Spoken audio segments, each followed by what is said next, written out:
Halo, perkenalkan nama saya Krisna Esy Hombing NPM 1901010048. Saat ini saya akan menjelaskan tentang membaca, jenis-jenis membaca, strategi membaca, metode membaca, dan pendekatan membaca.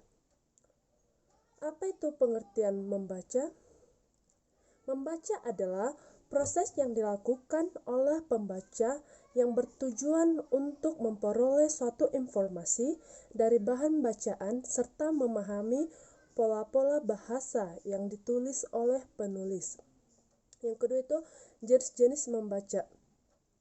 Menurut Tarigan tahun 2014 halaman 23-15, proses membaca dapat dibagi beberapa bagian yang ditinjau dari segi terdengar atau tidak suara yang dari pembaca.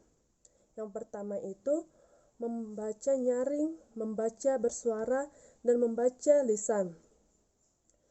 Membaca nyaring adalah kegiatan membaca yang dilakukan oleh seseorang dengan cara bersuara. Yang kedua, membaca dalam hati, yaitu kegiatan membaca hanya mempergunakan ingatan visual atau visual memory. Dalam garis besar, membaca dalam hati dibagi atas beberapa bagian, yaitu yang pertama membaca ekstensif, yaitu membaca sebanyak mungkin teks dalam waktu sesingkat mungkin, yang meliputi membaca survei, membaca sekilas, dan membaca dangkal. Yang kedua itu membaca intensif, yaitu membaca dengan penghayatan untuk menyerap apa yang harus dikuasai, yang termasuk dalam membaca intensif yaitu membaca telaah isi dan membaca telaah bahasa. Kemudian tahap-tahap dalam membaca. Yang pertama itu dalam tahapan membaca itu ada 3 tahap. Yang pertama itu satu tahapan atau kegiatan prabaca, yaitu kegiatan pengajaran yang dilaksanakan sebelum siswa melakukan kegiatan inti. Dalam kegiatan inti, dalam kegiatan prabaca ini, guru mengarahkan perhatian pada pengaktifan mata yang berhubungan dengan bacaan. Menurut Hadley, dalam tahapan prabaca terdapat 3 kegiatan yang harus diterapkan, yang bisa diterapkan, yaitu yang pertama yaitu curah pendapat untuk membangkitkan ide yang memiliki kemungkinan besar ada dalam teks. Yang kedua, melihat judul tulisan, headline bacaan, grafik, dan gambar. Yang ketiga, merumuskan prediksi isi bacaan. Tahapan yang kedua yaitu adalah tahap kegiatan membaca. Pada tahap ini akan sangat bergantung pada metode pembelajaran membaca apa yang dipilih.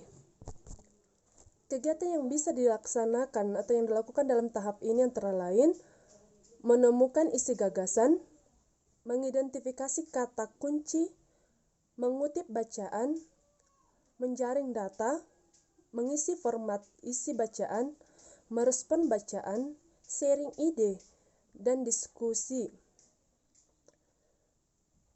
Tahapan yang terakhir adalah tahapan pasca baca. Kegiatan ini bertujuan untuk menguji kemampuan pembaca sekaligus memantapkan kemampuan membaca para siswa. Strategi yang digunakan pada tahap pasca baca ini adalah belajar mengembangkan bahan bacaan, memberikan pertanyaan, menceritakan kembali, dan presentasi visual. Selain itu, kegiatan yang bisa dilakukan dalam tahap pasca baca ini adalah menulis rangkuman, membuat komik atau cerita bergambar, menjawab pertanyaan, melengkapi cerita, dan memperluas cerita. Kemudian, metode dalam membaca. Metode adalah cara kerja yang bersistem untuk memudahkan pelaksanaan suatu kegiatan guna untuk mencapai tujuan yang ditentukan. Menurut Abidin Yunus, ada beberapa metode yang digunakan dalam pembelajaran membaca. Yang pertama itu metode turnamen membaca, yaitu metode yang menekankan suatu siswa memahami wacana dengan jalan bekerja sama dalam kelompok dengan menggunakan berbagai keterampilan sosial. Yang kedua, metode jigsaw membaca, yaitu salah satu tipe pembelajaran yang mendorong siswa aktif dan saling membantu dalam menguasai materi pelajaran untuk mencapai prestasi yang maksimal. Yang ketiga, metode cooperative integrated reading and comprehension. Metode ini bertujuan untuk meningkatkan kemampuan siswa dalam memahami isi bacaan sekaligus membina kemampuan menulis reproduksi atas bahan bacaan yang dibaca. Yang keempat, metode scaffold reading. Metode ini adalah metode pembelajaran membaca yang menekankan pada usaha mengembangkan kemampuan membaca siswa melalui penyusunan aktivitas membaca secara bertahap. Yang kelima, metode grup investigasi. Metode ini sangat tepat digunakan dalam membaca ekstensif. Yang keenam, metode skema kritis. Metode ini sangat cocok untuk mengajarkan kemampuan membaca kritis. Kemudian strategi membaca. Menurut Nuriklas tahun 2012 adalah beberapa strategi dalam pembelajaran membaca, yaitu yang pertama, strategi kegiatan membaca langsung, yaitu untuk mengembangkan kemampuan membaca secara komprehensif, membaca kritis, dan mengembangkan perolehan pengalaman siswa berdasarkan bentuk dan isi bacaan. Yang kedua, strategi SQ3R, yaitu survey, question, read, recite, review. Strategi ini bertujuan untuk membentuk kebiasaan siswa berkonsentrasi dalam membaca, melatih kemampuan membaca cepat, melatih daya peramalan. Kemampuan membaca cepat, melatih daya peramalan. Yang ketiga, strategi membaca tanya jawab. Strategi ini ditujukan untuk mengembangkan kemampuan membaca komprehensif. Yang keempat, strategi pengelompokan dalam pemetaan isi bacaan. Strategi ini digunakan untuk mengembangkan kemampuan siswa dalam menyusun, memahami bagan, mengelompokkan, dan memetakan isi bacaan.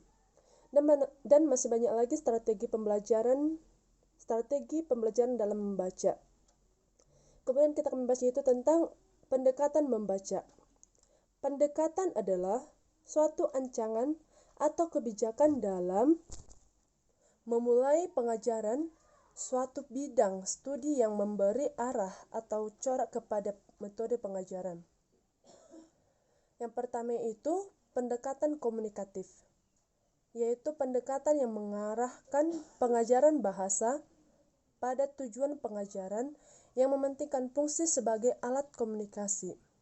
Yang kedua, pendekatan integratif, yaitu pembelajaran yang meyakinkan atau dilakukan secara terpadu, yaitu keterampilan menyimak, membaca, berbicara, dan menulis. Yang ketiga, pendekatan cara belajar siswa aktif, yaitu sebagai kegiatan belajar mengajar yang melibatkan siswa secara penuh dalam kegiatan pembelajaran membaca. Yang keempat, pendekatan word language, yaitu salah satu pendekatan pengajaran bahasa yang menyajikan pengajaran bahasa secara utuh, tidak terpisah-pisah. Dalam pendekatan ini masih banyak lagi pendekatan pembaca. Sekian dari penjelasan saya untuk saat ini. Saya ucapkan terima kasih.